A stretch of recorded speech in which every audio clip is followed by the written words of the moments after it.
morning, Alan. Hey everyone, welcome back to another Creatify 101 video with me, Nia, and as you can see, that was a pretty iconic scene from American Psycho, except with myself in it. No VFX team, no budget, and no film time required. This was all created within Creatify's asset generator tool. Now today I'm going to show you exactly how I recreated it with good prompting practices using Kling 3.0. Now all of these models have extensive documentation, but what does it mean to read it, pull the insights from it, and put it into best practices? I'm going to show you exactly how I did this today. I'm so excited to get into it. All right, let's go. All right, everybody, let's go ahead and get started. So as you can see, just like our other tutorials, we're going to start here on Creatify's product homepage. And if we navigate to the top here, we're able to see all of our tools as well as where we're going to be working today into Asset Generator. Let's go ahead and get into Asset Generator. And as you can see, upon clicking, we have an extensive amount of models to use all the way from audio, video, and image generation. Now we get into Asset Gen in a little bit more detail in other tutorials and videos. However, today we're just going to be focusing on using Kling 3.0 to develop our American Psycho scene and see all the capabilities that we're able to do with prompting. Since we are generating a cinematic styled video, we're going to go ahead and sit within our video tool. And as you can see, there are many different options of how we can produce our video, but today we're going to be sitting directly into image to video specifically. We're going to be using Claude as well as Kling 3.0's documentation to help us inform good prompting for this video. We're going to be in Claude asking for a brief description of the current scene in American Psycho and apply Kling's documentation to it and see if we can get some good results. All right, let's go ahead and take a look at that scene now and come back to it and analyze how we're going to break it down.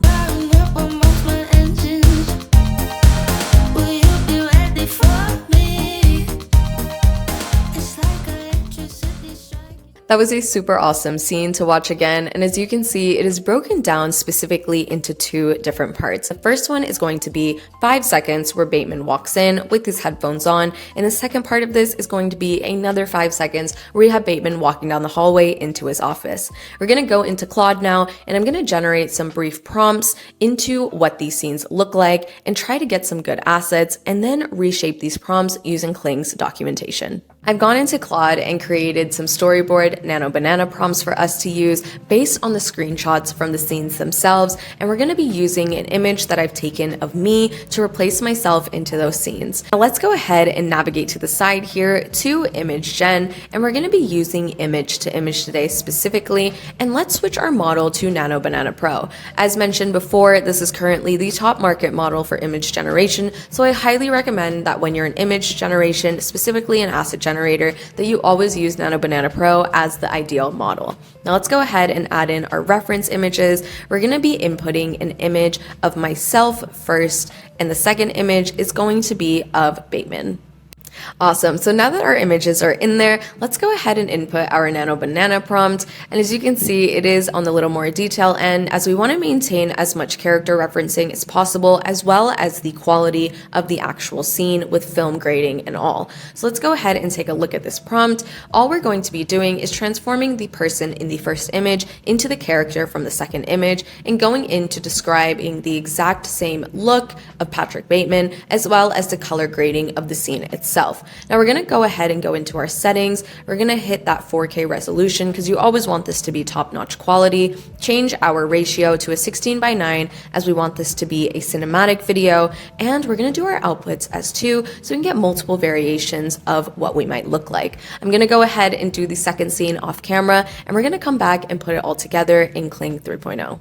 So all of our assets are generating, and while that's happening, we're going to go ahead and go into Claude and get a brief description of the current scene that exists with Bateman, and then ask it to elaborate based on Kling 3.0's documentation. I've gone ahead and asked Claude to give me a brief prompt based on this single scene from American Psycho. Now it's given me a pretty brief and general prompt that we could use. However, when using Kling's model, I want to be able to apply the documentation and create something that feels feels consistent to the model's outputs. Now let's go ahead and take a look at this prompt. So it says at the beginning, a man walking confidently down a sleek modern office hallway, and continuing on to describe the rest of the scene. Now what's really great about this and using other AIs to help you produce your prompts is that Claude is aware of exactly what the scene is and how to form it. Now what we're going to do now is ask Claude to apply Kling 3.0's documentation and allow us to understand and break down how to best prompt for Kling specifically.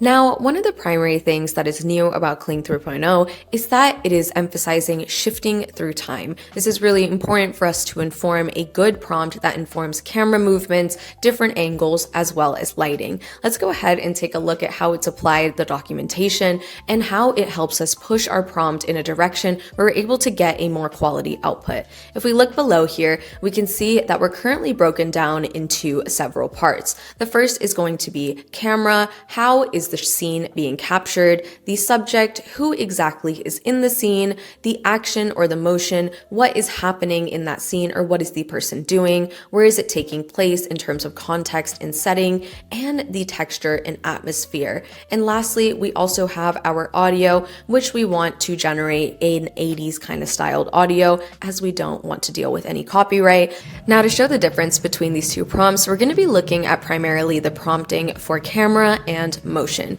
As we can see here in our first prompt, we have specifically shot from a low angle tracking backward as he strides forward. In our prompt, when applied with the documentation, we're able to see a little bit more description in this shot. We're able to see low angle tracking shot moving backward at a walking pace and a medium shot framing. As you can see, we need a little bit more understanding of how this shot is framed and where it's going to be sitting, whether it's a bird's eye view, a close-up shot, and also defining a tracking shot using terminology that's familiar with camera terms and also being specific as to almost acting like a director creating this exact scene. Now, if we go ahead and go into the motion, we see that the first sentence here defines our motion, and it's going to be a man walking confidently down a sleek modern office hallway. Now, the version of this with Kling documentation applied is going to be walks with a slow, deliberate, rhythmic stride, expressions shift from self-satisfied smirk, and coat moves slightly with each step. Now that we've identified some little differences between the original prompting and applying Kling's documentation to help us inform a better output, we have our final prompt here. Let's go ahead and stick this into Creatify and take a look at our assets that were generated and how well they compare to the current scenes. Alright, so everything has generated an asset generator for our images and our storyboard, and I think it looks pretty good. This is going to be our first scene shot where we're going to be having us walking down the hallway, and the second scene we're going to be having the back of our head also walking down the hallway. Now let's go ahead and take this first scene and put it into our video generator as well as our prompt that we were taken from Claude and generate our first scene. I went ahead and went into video gen, and we're going to be going straight to image to video as mentioned before, and let's go ahead and switch our model to Kling 3.0 Pro with native audio. Now I went ahead and put in our prompt as well as our asset that was generated from image gen, and let's go ahead and make this 7 seconds just to be on the safe side. Going into our advanced settings, we have some negative prompting here. I think this all looks great, as well as the scale of how close we want our prompt to be followed, and let's go ahead and hit generate and do the same thing for our second scene. Everything has generated beautifully. As you can see, we have our first scene here, walking down the hallway intensely, and we have our second scene, which is the back of our head, and it looks great. Now let's go ahead and have these scenes side by side to the original and see how well Asset Generator did, as well as Kling 3.0's model.